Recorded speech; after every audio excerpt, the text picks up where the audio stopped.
Hey guys, my name's James and welcome to the channel. Now recently I've discovered a small trick in Dark Souls 3 of how to replenish your health points and spell points without actually using any Estus flasks. Now it's not something that's game breaking and it's not something you can actually use in the middle of combat or anything like that, but it is a handy little tip to know whilst you go into the game. So I thought I'd make a simple video to explain to you guys exactly how it works. First off, for the health regen you'll need an item called the Sun Princess Ring.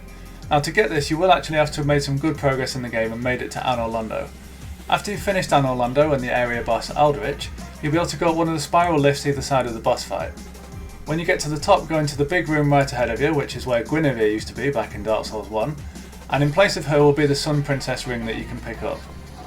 Now the standard effect on this ring is that it gives you a slight health regeneration, which is a pretty good ring just to have on in between most fights on most playthroughs, and I would recommend taking it off for boss fights because it's quite a slow regen. But what a lot of people don't realise is that if you unequip it and re-equip it in fast succession, you actually trigger the health regen a lot quicker. So the end result is if you go to your menu and just keep spamming X on the ring, just putting it on, taking it off, your health will rapidly go up.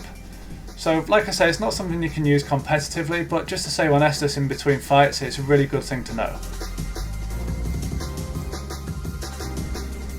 So next up is how to get magic back without using an Ashen Estus flask.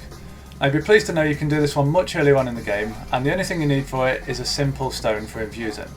So as soon as you've got one of these, there's plenty about at the start of the game by the way, if you can't find one just look on the wiki. You'll just need to infuse on a shield preferably, or a weapon that you're not really too fussed about using.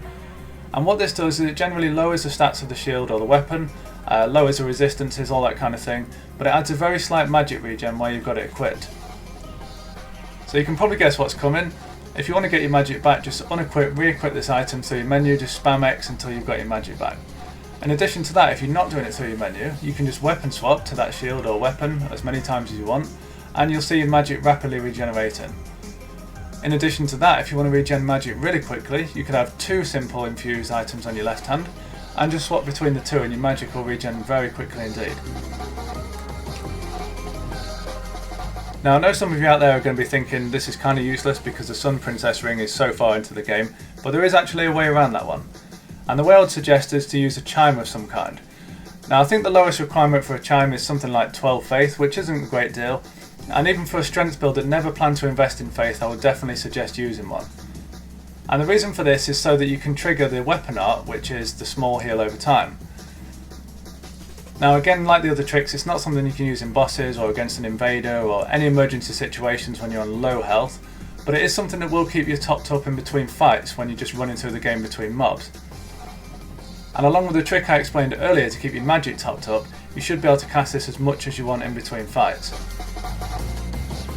So just like most of Dark Souls 3, which is very much based on patience, this is quite a patient trick, but if you do practice it well, if you are struggling to an area, it should ensure that you reach the boss fight with pretty much all of your Estus intact, and it'll give you the best chance of clearing the area. So I hope that's helped in some way. Please feel free to comment any questions you've got about this kind of thing or anything else you'd like testing in that kind of way, and stay tuned for more Dark Souls 3 content. I'll be uploading again very soon, and I will see you on the next one. Goodbye for now.